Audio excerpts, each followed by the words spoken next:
Welcome to the future, specifically the checkpoint of the future. This is what IATA, which is the airline industry trade body, is hoping will become commonplace around the world. A sort of one-stop shop for security from the curb to the gate, as they say, with dignity.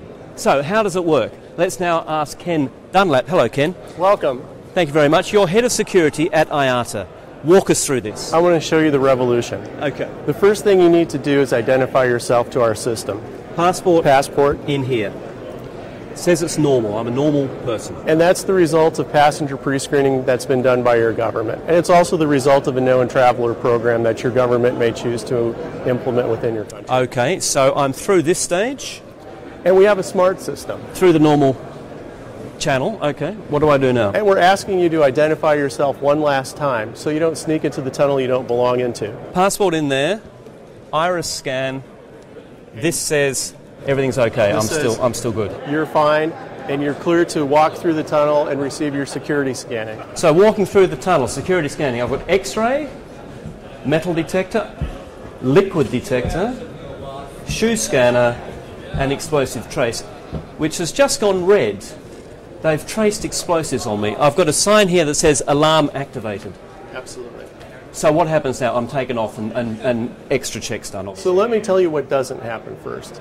You're not going to have a security screener meet you and start patting down your person and perhaps violating your privacy or doing something that you would prefer not to have.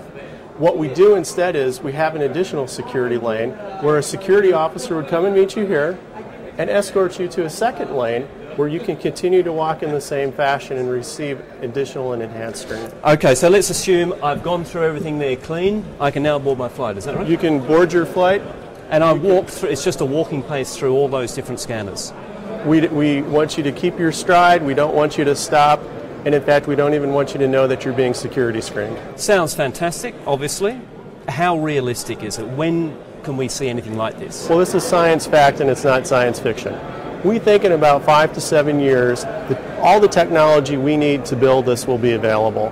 But what's really exciting about this is most of the components that you see here can be taken to today's checkpoints, and within 2 to 3 years we can reassemble checkpoints, reintegrate them, so you can get almost the same experience. Maybe a third of the people in front of you in line move to different parts of security screening, and you can have that fast, enjoyable travel experience that we all hope for. And it's not going to be prohibitively expensive?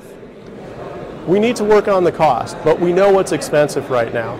It's our passengers who have decided to not travel on our airlines on flights under 500 kilometers. People are taking the bus, they're taking the car because they don't like security screening, and we want them back to enjoy the great experience called flight. Ken, thank you very much. Thank you. So there you have it, basically a system which, if IATA has it right, will mean that passengers go from the curb to the gate in their language with dignity, without having to stop, without having to unpack, without having to strip, without having to be worried about being groped.